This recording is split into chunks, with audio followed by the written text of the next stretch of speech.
Assalamualaikum dan selamat datang, selamat menonton Membina Juara, rancangan di mana kami bersama-sama berkongsi pendapat, pengalaman dan juga tips-tips yang dapat membantu ibu, bapa dan anak-anak, remaja, pra-remaja membina juara dalam diri kita. Saya Sharifah Alea dan sebelum kita kemukakan topik kita pada hari ini sebahagian daripada siri memperkasakan remaja kita, saya nak ucapkan selamat datang kepada tetamu online kita. Kita ada Nur Sakina Omar, wakil daripada Greenpeace. Alright, kita juga ada our audience kita, Putri, ada Esmir dan juga pasangan bapa dan anaknya, Wan Eddie dan Wan Edrul. Okay.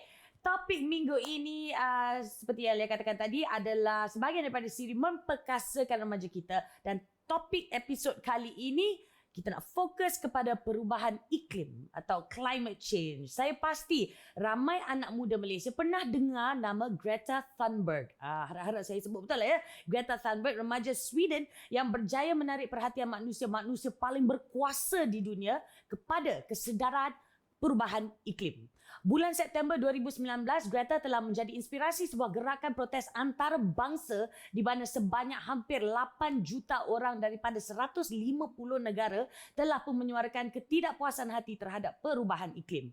The largest climate strike in history, okay people. Dan ada juga antara 8 juta orang itu di Malaysia. Seramai lebih kurang 500 orang Malaysia juga mengambil bahagian dalam protes tersebut yang telah dianjurkan bersama Climate Action Malaysia ataupun kami, Amnesty International, AI dan juga Greenpeace. Tapi apa sebenarnya masalahnya? What is the fuss all about? Senang cerita, selama 40 tahun bumi kita ni semakin panas suhunya. Ini untuk akak-akak abang-abang yang macam apa dia orang bising ni Greenpeace ni apa? Kan? Apa hijau-hijau lagu Zainal Abidin? No. Ini adalah perubahan iklim. Bumi kita ni semakin panas. Setiap tahun panas bertambah sebanyak 0.18 degree Celsius. Sejak tahun 2015, planet bumi ini merekodkan 5 tahun paling panas dalam sejarah terakam planet ini. Yang kita nak komplain setiap hari, ya Allah panas diteriknya. Itulah efeknya. Kalau keadaan diteruskan begini, 1 juta spesies tumbuh-tumbuhan dan haiwan akan pupus dalam masa hanya beberapa dekad.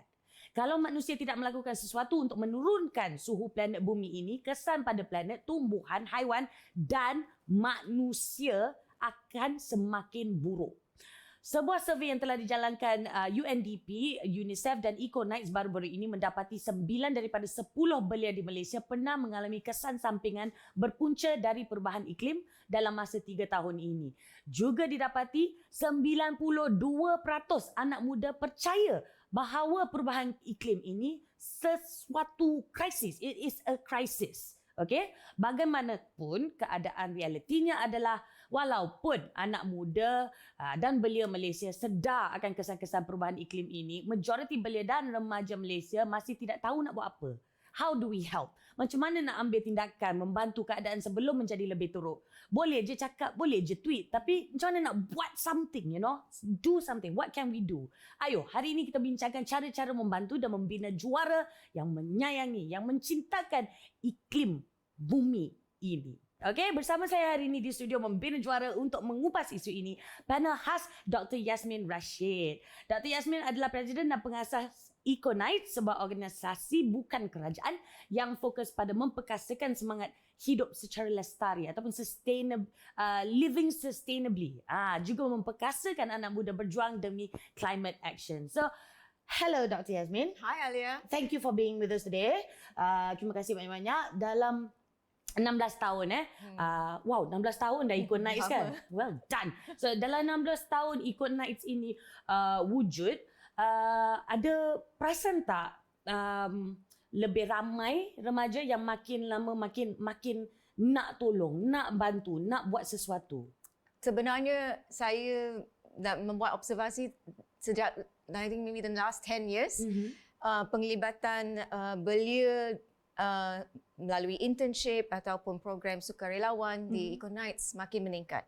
Masa saya mula Eco-Nights 15 tahun dahulu, kebanyakan daripada audience kita adalah budak kecil.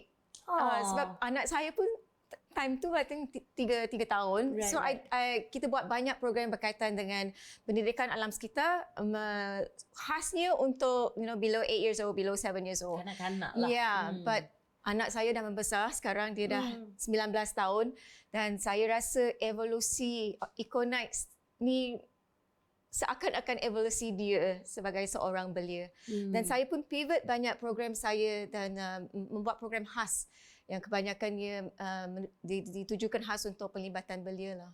Sekarang lah, lagi lah, khususnya sekarang lagi. Even application untuk jadi intern dengan volunteer pun semakin naik. Dan saya harap ini adalah perkara yang baik yang menunjukkan bahawa belia hari ini bukan sahaja berminat ataupun peka kepada isu alam sekitar, tapi berani ataupun suka mengambil bahagian. I nak titik beratkan the word berani.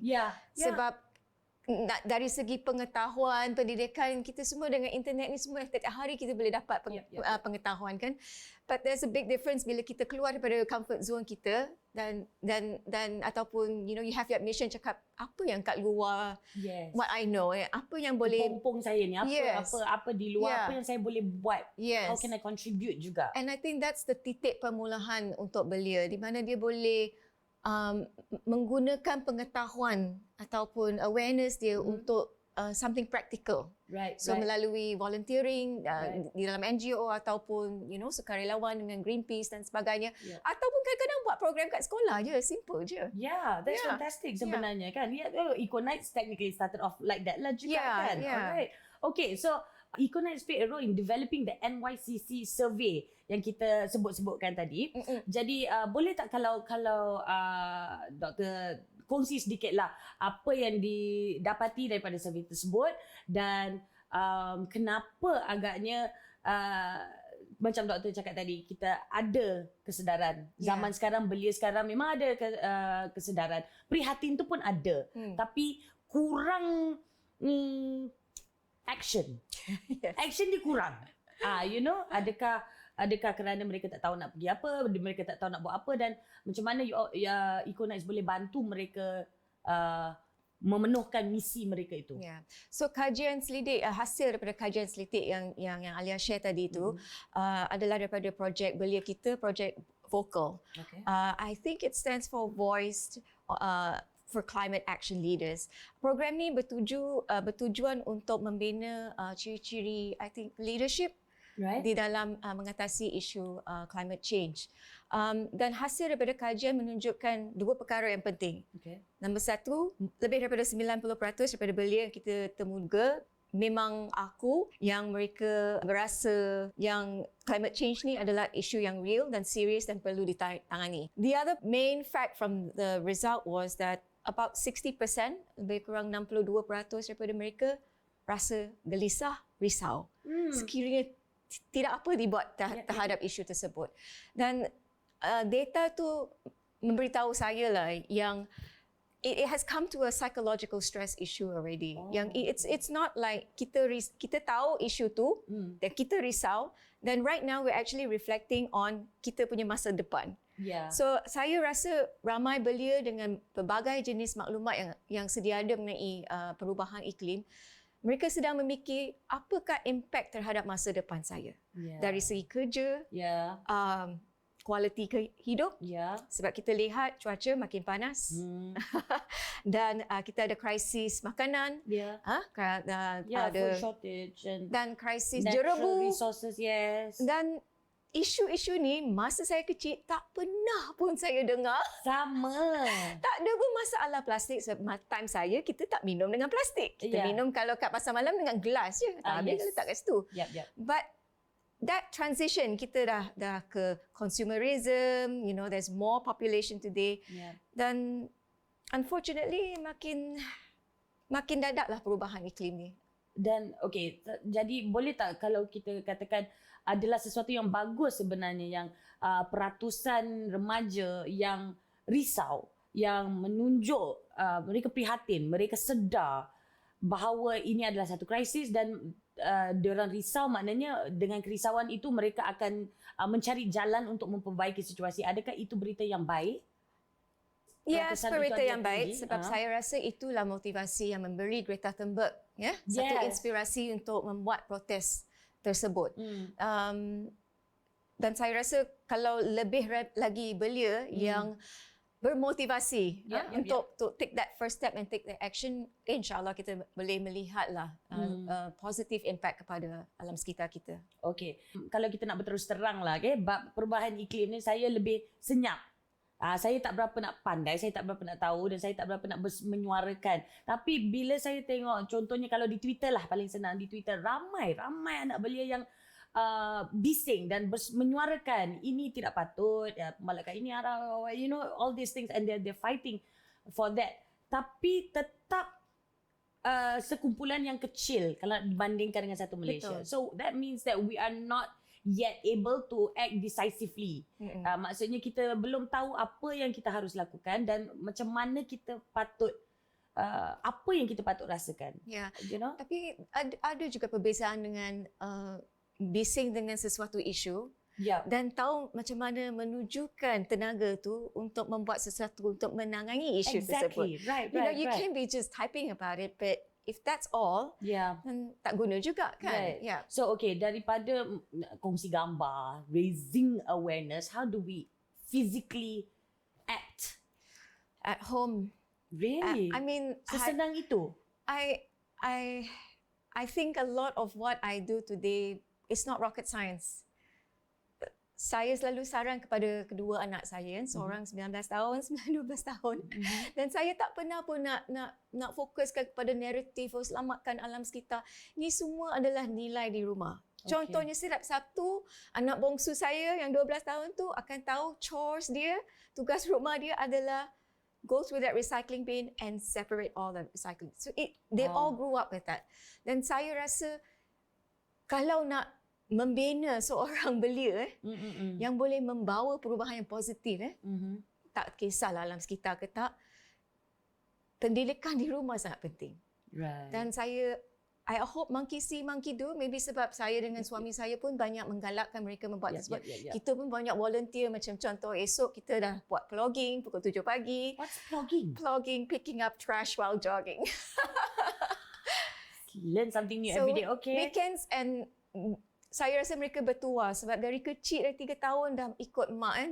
Ikut mak pergi tanam pokok, pergi buat community project, pergi kampung orang asli, pergi kutipkan sampah. Jadi untuk anak saya itu bukan perkara janggal.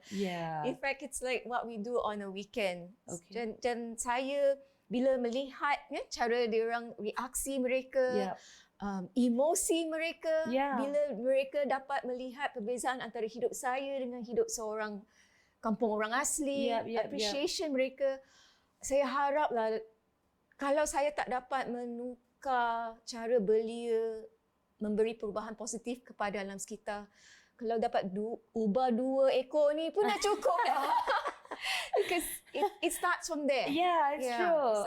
But tapi betul. Apa yang doktor cakap adalah bagus pada saya. Tapi pada remaja yang sedang menonton, ini boleh diaplikasikan untuk anda juga, okey? Walaupun kita akan bercerita pasal cara kita nak tanamkan nilai ini dari rumah. Sebagai ibu bapa nak tanamkan nilai ini dalam anak-anak. Remaja di luar sana, saya faham ramai remaja, kita dah sedar, kita nampak, kita nak buat sesuatu. Tapi ibu bapa kita pula yang jenis macam, climate change, perubahan iklim, apa tu? Inilah peluang untuk anda. Cuba didik ibu bapa anda. Ajak ibu bapa anda plogging. Kan? Tu, I baru belajar, okay? Plogging ataupun tanam. Make it a family thing as well. So, remaja pun inilah ada antara satu cara untuk anda mulakan aktivisme anda itu dengan mendidik ibu bapa anda. Okay? So, yes. It works both ways. It works both ways. Alright? Yes, definitely. Eco-Night sendiri, macam mana daripada apa yang didapati dalam survey NYCC itu, how are you working to memecahkan barriers yang ada tu? Jadi, projek vokal, bila kita lihat data daripada kajian selidik tu, sebenarnya projek ni ditujukan untuk membangunkan ciri-ciri leadership di kalangan belia. Dan kami rasa tak kisahlah belia ni daripada background yang berbeza ataupun berminat kepada subjek yang berbeza. Yang penting adalah soft skills and leadership skills. Okay. So kebanyakan daripada program dan workshop kita buat adalah menunjukkan mereka macam mana menggunakan digital technology untuk memastikan program aktivism dijalankan dengan lancar ataupun dijalankan secara berkesan. Kami juga membuat we teach them how to be better presenters. Right. We also teach them how to write better.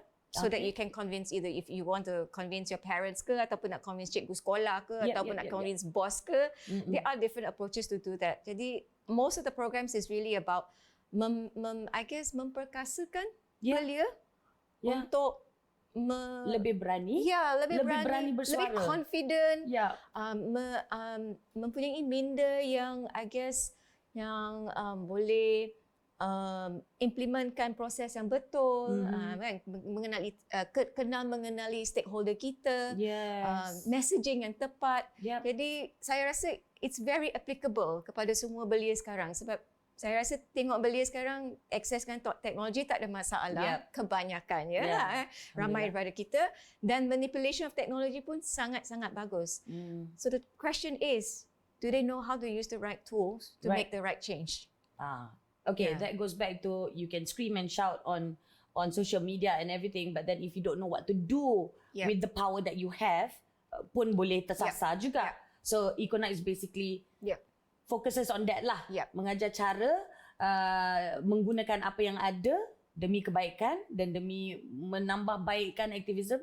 Dan membuat perkara tersebut dengan minda yang lagi strategik. Right. Supaya boleh dapat impact yang berkesan. Okay, that's very helpful. Okay, antara program-program yang dijalankan Econaut, ada cara lain menghidupkan lagi perasaan kasih, cinta, sayang, pentingkan perubahan iklim ni? Jadi ada beberapa jenis entry point lah kalau kita nak merangsangkan minat belia terhadap isu alam sekitar. Satu adalah contohnya melalui program sekolah, cuti sekolah. Kami banyak buat camp. Time COVID ni tak adalah camp kan. Yalah, haruslah. Tapi dulu camp tu memang best gila sebab kita buat kat hutan. Kadang-kadang pelik juga tengok belia yang dah 16 tahun tapi tak pernah masuk hutan, tak pernah masuk sungai. Mak bapak cakap they very dangerous, that kind of thing. And I thought that was quite fundamental untuk buat dia orang. Tak pernah set up kemah. Tak tahu nak set. Bila suruh set kemah, cari internet, nak YouTube ke macam mana nak set up kemah. Aduh. Okay, hello people. Sorry okay, sorry. Saya nak terpaksa mencela kat sini. Saya ni membesar di bangsa. Tak ada hutan berdekatan. Tapi saya pernah masuk hutan, pernah main sungai dan pernah bina kemah tanpa menggunakan YouTube. Okay. So please people, come on. Di background tak menentukan kan? So okay. Tapi kami perasan ramai belia yang what we call are quite nature deficit. Kurang peluang untuk menikmati alam sekitar. Jadi bila tak ada peluang, jadi the natural reaction is takut lah because you're not familiar with it, right? Kita akan takut pada benda yang kita tak kenal.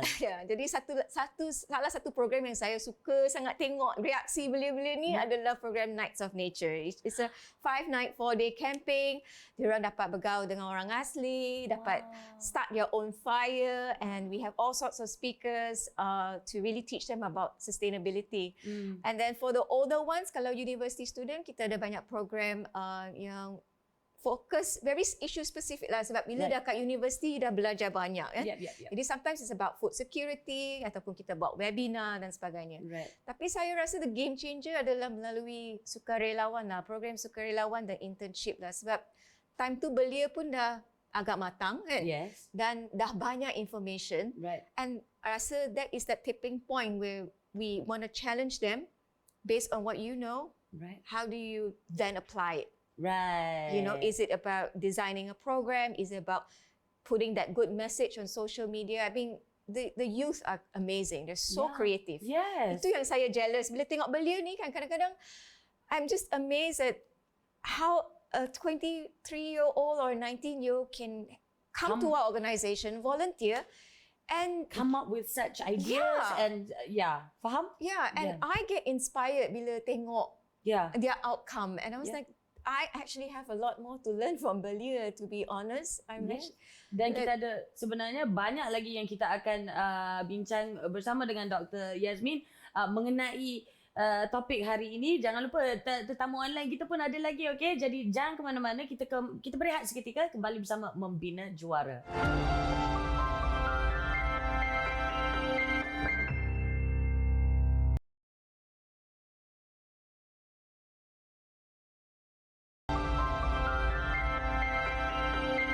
Selamat kembali menonton Membina Juara bersama saya. Kita juga ada Dr. Yasmin. Thank you for being with us. Dan di talian sekarang ni tetamu online kita, Nur Sakina Omar, wakil daripada Greenpeace. Hai Sakina. Hai. Hello. Terima kasih sudi meluangkan masa bersama kami. Okey, Sakina dah pun dengar apa yang Dr. Yasmin kongsikan tadi. Apa antara pengalaman Sakina pula dalam membantu anak belia kita dan tahap pemahaman mereka mengenai perubahan iklim ni? Saya rasa anak muda zaman sekarang ni dah semakin aware lah dengan sendiri tentang isu perubahan iklim. Kerana kebanyakannya penggunaan sosial media dalam kehidupan seharian kan. Informasi tentang perubahan iklim je lebih banyak tersedia sekarang and in more digestible form lah. Banyak organisasi bukan sahaja Greenpeace dan kami dan Economics, banyak lagi organisasi dan inisiatif yang mengeluarkan informasi ini. Saya juga percaya kesedaran yang lebih ni kerana mereka melihat sendiri dengan mata kepala dan kesan-kesan drastik akibat perubahan iklim seperti banjir besar, wildfires and other extreme weather events. Yep. Okay, tapi pada pendapat Sakina sendiri ataupun based on your observation lah, adakah mereka betul-betul faham the crisis that's going on, faham apa yang bakal berlaku, yang sedang berlaku? Saya rasa at some level dia orang faham. Mungkin ada yang lebih interested dan ada yang kurang interested. Dan itu kita boleh ubahlah dengan mindset change. I think youth sendiri pun, orang anak-anak muda sendiri bercakap dengan kawan-kawan mereka. Jadi itu akan membantulah bagi dia orang lebih faham lagi keadaan. So they're quite literally spreading awareness as well lah kan? Yeah, which is great lah. Walaupun macam pemahaman dia orang ada berbeza-beza, but at least they're talking about it. They've started a conversation. Okay, so this conversation is ongoing. Macam mana Greenpeace pula, apa antara usaha Greenpeace bantu komunikasi ini, conversation mengenai perubahan iklim ini dan aktivism ini skew itu untuk betul-betul dijadikan action, dijadikan perbuatan. Okay, maybe saya cerita sikit bagaimana Greenpeace menjalankan kerja kempen kami lah. Kami ada berdasarkan IDEAL framework. So IDEAL, it's investigate, document, expose, act and lobby. So kebanyakan besar kerja kami dijalankan belakang tabir lah. Kerja kami bukan cuma investigate, yang investigate tu boleh melalui research atau recording seiring dengan kerjasama dengan ally lain lah untuk memberi impact. Tapi juga kita melobi dan sometimes push for perubahan dalam praktis dan dalam polisi oleh kerajaan dan corporations. Oleh sebab tu kita perlulah independence and integrity. Integrity sangat penting lah untuk kerja kempen ni kami. Tapi kalau di belakang tabir ni tidak berhasil, kami kemudian akan highlight dan expose and then might escalate the campaign into aksi tanpa kekerasan. Kita orang panggil non-violent direct action. So sebab bagi kami people power is very very important. So kuasa rakyat, kuasa orang lah. It's always at the heart of our campaigning. So sama ada online or offline. Sekarang ni banyak lagi online kan sebab pandemik. Volunteers or donor or whoever you are, semuanya memainkan peranan yang sangat penting. Seperti maybe saya bagi example, kita ada hari tu menang kes isu hutan simpan Kuala Langat Utara, di mana kita kerana keadaan pandemik kita banyak buat kempen ni secara online lah. Jadi kita ada buat website memberi informasi. Kita juga ada link yang boleh terus email kepada MB Selangor, terus email kepada adun anda, terus email kepada exco member Selangor. Jadi semua ni cara kita untuk engage the youth lah, kerana mereka suka buat kerja online. Jadi kita memberikan all this option. Adakah itu outlook Greenpeace. How do you engage? How else do you engage dengan anak-anak muda ini bila membincangkan perubahan iklim ataupun apa yang boleh mereka lakukan? How do you engage with them? Bagi Greenpeace, saya rasa dekat Malaysia macam mungkin baru naik lagi sebab kita baru lagi. Office masih baru, dah buka 2017 je. Tapi kita ada banyak, cara kita adalah banyak ally lah. Macam kami is one of our ally and dia orang banyak youth involvement, university student, even younger than that. So kita gunakan allies kita untuk connect to the audience lah. Yeah, Dr. Yasmin was saying earlier, Dr. Yasmin cakap, Greenpeace punya project memang best, okay? They've got some really cool projects. So antara projek-projek yang sedang dijalankan dalam masa yang kita tak boleh nak keluar, kita masih terhad, ada tak projek yang sedang berjalan sekarang ini yang boleh mengkuat lagi, memberangsangkan lagi semangat aktivisme perubahan iklim ni dalam remaja? Yang tadi saya bagi example tadi, Hutan Simpan Kuala Langat Utara yang kita baru je menang. Dan kemudian kita, the back of the scene lah, kita selalu ada buat investigation masih ongoing pasal transboundary haze. Kita orang akan ada like a guide on how plastic waste using during pandemic. Alright, faham. Itu Greenpeace punya project. But as an activist yourself, boleh katakan yes, okay, Sakina. Yes. Macam mana anak-anak muda kita boleh actively, dengan secara aktifnya lebih kisahkan, lebih kasihkan alam sekitar ini? Apa yang harus mereka mulakan? What do they need to start doing for the benefit of our environment? Yeah, I think macam di share tadi, everything starts at home lah kan memang. That's the simplest form yang kita boleh start. Kita buat something at home, separate trash, recycle, live maybe less waste or zero waste lifestyle. I think apa lagi yang diorang boleh buat is do personal research. Sekarang ni kalau maybe tak suka baca banyak dokumentari, or you can, I don't know, I think kat TikTok pun banyak ada diorang buat educational punya contents. Benda-benda macam, saya nak ketengahkan yang macam sign petition tu bukan benda yang macam kecil. Sebenarnya it's like a vote. So every small thing counts. So jangan macam rasa macam tak ada apa kot, tak payah kot, tak. Jangan just sign and then share. Jangan pandang sebelah mata lah, petition lagi. No. Suara anda mungkin suara yang satu yang kita perlukan, okay, yang tak dapat. So jangan tutup sebelah mata. Okay, thank you Sakina. Alright, kita akan kembali bersama Dr. Yasmin juga Sakina juga. Sebentar saja lagi ada juga soalan-soalan dari tetamu online kita. Jangan ke mana-mana, kembali menonton Membina Juara.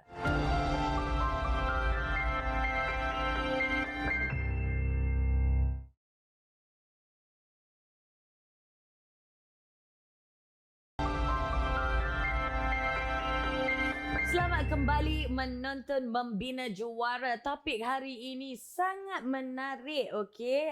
Kira macam kesedaran perubahan iklim. Dan lebih penting lagi, cara-cara kita nak memperkasakan remaja kita mengambil action, mengambil tindakan. Okey, kita terus ke tetamu online kita. Ada Putri. Hai Putri, silakan dengan soalan anda. Terima kasih. Soalan saya adalah, rakan sebaya saya hanya mempedulikan tentang permainan video, K-pop dan membeli belah. Apa yang patut saya lakukan untuk mendapatkan perhatian rakan sebaya saya agar mereka lebih kisah akan perubahan iklim yang bakal menjejas masa hadapan mereka?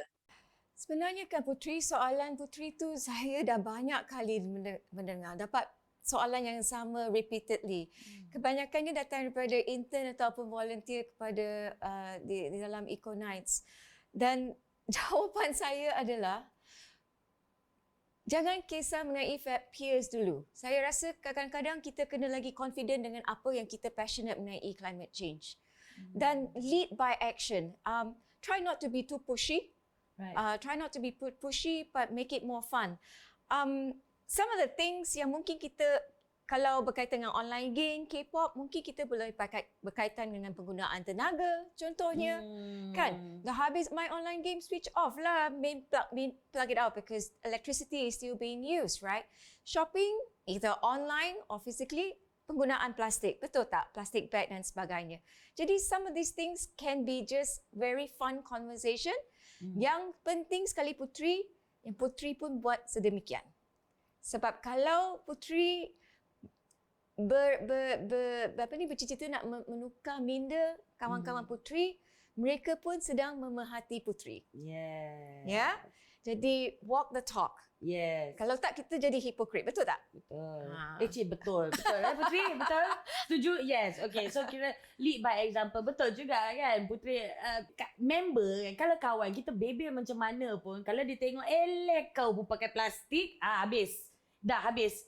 Tamat perbincangan kita di situ. Jadi lead by example. Alright. Yeah. And saya yakin Putri you can do it. Okay? Sakina ada nak kongsi sedikit dengan Putri tadi? Ya, sebenarnya saya nak cakap yang Blackpink dengan Red Velvet, some of these K-pop groups sebenarnya fighting for a greener world juga. There's this thing called K-pop for Planet. It's an environmental advocacy platform. Ada fans of macam BTS, EXO, NCT Dream, Monster X, Super Junior. Okay, I pun tak tahu banyak nama ni. You tak tahu banyak, you dah sebut dalam 10 kot. Atau sikit lah. Dan sebut diorang ni fans of this K-pop group kan. Diorang semua fundraise tau for environmental cause in their idol's name. Right. And it's called K-pop for Planet lah. It's launched on World Wildlife Day on the 20th before the 26th UN Climate Change Conference. Jadi bukan nak cakap dekat Putri lah yang mungkin kalau kawan dia suka K-pop sebenarnya ada cara untuk for the environment. It's like bukan macam kalau you fan of K-pop tak semestinya it's not exclusive, it's not mutually exclusive yang you tak boleh jadi environmentalist. Yep. So, saya pun nak berkongsi dengan Putri, boleh? Boleh. Putri, I have a 19-year-old daughter who absolutely loves fashion. Tapi alhamdulillah dia banyak baca, dia banyak tahu mengenai impact fast fashion terhadap alam sekitar. Dan sekarang walaupun dia masih muda tapi dia adalah seorang strong supporter of sustainable fashion. Jadi dia start online business di Instagram di mana dia akan beli kain-kain yang orang buang dan terpakai terbuang, dia akan redesign, dia belajar sendiri bagaimana nak jahit. Banyaklah mesin kat bilik dia. Dan dia jual. Dan masa dia jual, dia mengambil peluang lah untuk menitik beratkan awareness mengenai sustainability. Like, did you know if you buy this from me, you're reducing this piece from ending up in the landfill? It's given a new life and you're buying it from me. And she also gives information, contohnya, fast fashion ni, dia travel daripada jauh kan, come from other countries, China, India. And that's quite bad for the environment dari segi impact pada carbon emission dan sebagainya. Jadi saya agak bangga juga. Saya pun ada terfikir kan, bila lah dia boleh, macam mana saya nak test kalau dia faham tak apa mak dia buat dan dia passionate tak. Tapi saya pun tak sangka dia menggunakan fashion sebagai satu topik. Rasanya dia spin kan? Dia buat duit juga, dia entrepreneur juga. Dan dia quantify. Like I think at the end of the year dia cakap dia nak buat report, dia nak cakap kat semua orang berapa meter katakan kain yang dia dah selamatkan daripada dibuang di dalam tapak puluh-pulusan. So I hope whatever I do rub off her. Tapi saya rasa dia as a 19-year-old dia banyak guna TikTok, IG. Dan saya haraplah dengan macam influencing role macam tu, it's actually walking the talk. She's walking it, dan dia just make sure ada message alam sekitar dalam bisnes dia lah. That's actually quite amazing sebenarnya. That like you said, is walking the talk. Dan sebenarnya Putri, so dari situ, okay lah, boleh kasih chance lah your kawan. Okay lah, minat lah K-pop, suka fashion everything. Tapi you tahu tak fashion you tu, yang you minat tu, yang shopping you tu, it's not sustainable boleh lah dari situ. Dan mungkin bersama-sama dapat, lebih praktikkan apa yang diceritakan atau apa yang dibincangkan. Like practice sustainable, living sustainably, dan juga pada masa yang sama sokong K-pop tu, sokong juga K-pop punya activism juga. Okay? Alright, cool. Thank you. Mari kita teruskan ke soalan yang kedua daripada Izmir. Yes, Izmir, silakan dengan soalan anda. Saya nak tanya, walaupun kami di rumah, kami tetap boleh menyumbang kepada perubahan iklim. For example, like the little or small things that we do yang mungkin kami tak perasan. Soalan saya adalah, apakah inisiatif yang kami boleh ambil untuk mengurangkan sumbangan tersebut? A few things you can do, Azmi. Number satu, saya rasa sangat fundamental dan basic adalah pengasihan separation of our waste. Did you know that kalau kita boleh just buat one change, benda-benda yang berkaitan dengan makanan organik kan, yang ada kuih tel lah, ada air tu, asingkan sebagai sampah, dan benda-benda yang boleh dikitas semula, kita asingkan. Sekiranya kita boleh buat pengasingan ni, maksudnya barang-barang yang kita tak boleh kita semula tu barang-barang yang boleh kompos kan, kita buang kat luar rumah. The things that we are not throwing into our normal rubbish bin, that's about 45% of your total trash at home. Wow. So by just separating your waste, you're actually reducing 50% of your trash to tapak pelupusan sampah. Jadi very basic. How do you do this? Have one bin for things that are soiled with food, with food wrappers, your french fries, your chili sauce. There's one bin for it. Right. And another bin for everything else that doesn't have food. Okay. And that bin, you can hopefully, inshallah, recycle everything. Okay. And an average Malaysian throws out about 40% food waste. So you're going to reduce that by 50%. Wow.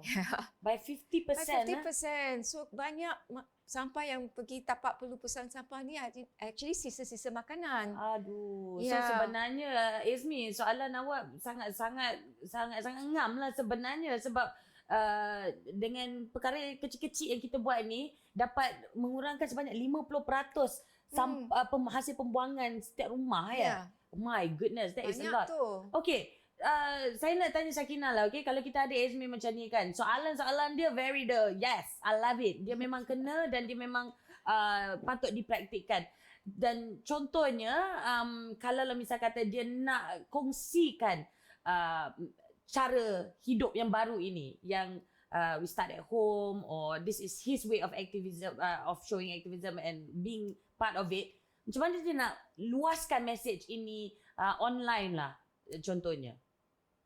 Saya rasa dia boleh guna media sosial lah, kalau banyak follower, maybe buat TikTok, benda-benda yang menarik tetapi pada masa yang sama educational. Jadi datang daripada orang muda sendiri, saya rasa orang muda lain akan tengok dengan lebih menarik lah daripada datang daripada orang tua macam kita. Janganlah macam kita.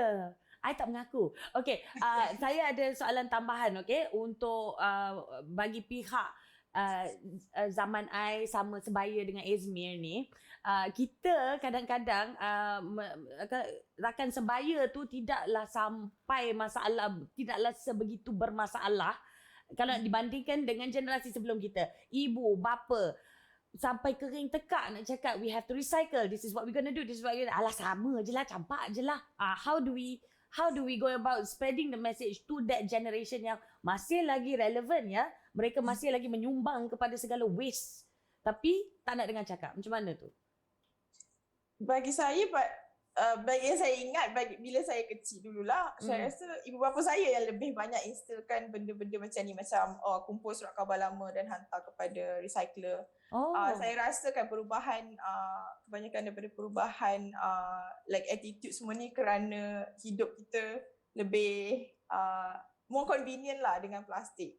It is true, tapi rasanya to be a little bit inconvenience for the greater good, I think that should be the main focus lah. Tapi macam apa yang saya buat dengan mak saya lah, saya sebenarnya saya just buat sendiri apa saya buatkan. Lepas tu bila saya kat rumah, saya pun buat benda macam saya komposkan. Time saya ada kat rumah lah, saya komposkan barang-barang masakan dia. Saya ada letak tong, time tu dia tak recycle sangat tu, saya letakkan tong recycle. Yang ni plastik, yang ni surat khabar, yang ni. Jadi sikit-sikit dia mula buat jugalah. Okay, so approach kita dengan ibu bapa manja sikit lah, memujuk sikit lah kan. Okay, fine, we'll do it for you. Tapi tolonglah bekerjasama Okey, ini tips untuk remaja di luar sana yang memang dah ada kesedaran mengenai isu perubahan iklim ini dan perlu bawa sekali ibu bapa, which is a good thing sebenarnya dan sangat-sangat diperlukan. This is a two-way conversation here, okay? Alright, kita akan berehat seketika, kembali bersama Membina Juara.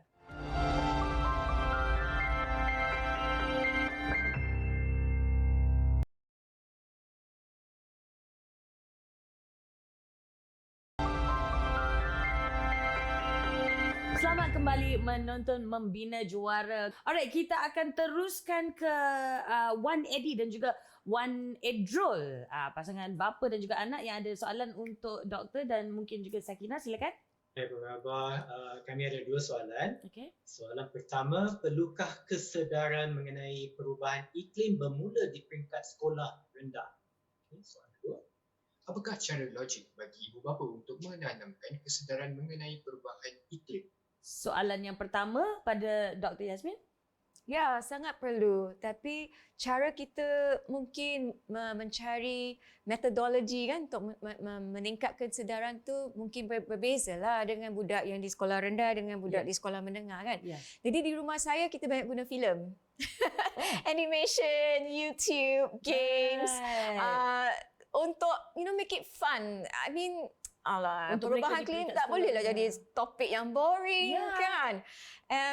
Sama ada kadang-kadang anak saya pun suka fashion, suka beli barang. Kadang-kadang kita just teach a lesson about, if you buy a lot of toys with plastic, you know where the plastics end up when you grow up. So small things like that. Also teaching her, contohnya, don't waste your food, eat only what you can, clear your plate, don't throw food away. I think these are fundamental things. And as much as we can, we gamify it at home. And sometimes it's just throwing them off the cliff. Like my youngest daughter, dia jijik, dia tak suka bawa food waste pergi compost bin. Sebab dia tahu kadang-kadang compost bin macam-macam haiwan kan. Dekat dalam tu Sakinah. Lipas lah apalah kan. Because my compost bin is outdoor, right? Okay. So what happens? She finish everything in a plate. Because she doesn't want to go compost. Semata-mata sebab dia geli nak pergi compost bin, dia habiskan makanan dia. Completely change. Masya Allah. Dan saya buat ni kat office. Jadi, tinggal tulang pun you kena letak compost. So, in the end of the day, my office staff semua jadi vegetarian. Sanggup tak nak makan daging sebab tak nak buang tulang tu kat compost bin. Faham. Saya baru terfikir tau. Betul, saya baru terfikir macam mana kalau makan ayam ni mesti ada yang nak kena buang kan tulang dia. Vegetarianism it is. Mama yang jam kerau je. Yeah, Eddie and Edro, I hope that helps. I think the most logical way is it must be fun lah. Yeah. I mean, if it's not fun, then seriously, no one's going to make any move to make any difference. Right. Kan? Dan tak semestinya di peringkat sekolah rendah sahaja, tapi memang dari rumah lah. Like dari awal Dr. Yasmin cakap, it starts at home. Dan nilai itu pun bermula dari rumah. Okey, soalan keduanya, apa cara logik bagi ibu bapa untuk menanamkan kesedaran mengenai perubahan iklim ya? Maybe Sakina can give us an answer for that. Maybe menunjukkan dia orang apa yang boleh dilihat dengan nyata. Iaitu macam bila ada acara macam bila ada flooding ke semua tu, tunjukkan kata this is because of climate change and why, cuba tunjukkan example lah yang nyata yang boleh dia orang nampak dengan mata kepala. Alright, thank you very much Sakina. Mungkin doktor pun boleh bagi sedikit lah mengenai cara logik ni sebagai seorang ibu. Mungkin saya berbeza sikit sebab nilai-nilai ni mungkin saya dah terapkan masa dia orang kecil kan. Jadi macam jangan membazir tenaga elektrik, pastikan keluar dari bilik tu aircon janganlah biar on kalau tak ada orang kan. Kadang-kadang don't overcharge your phone or unplug when you're done.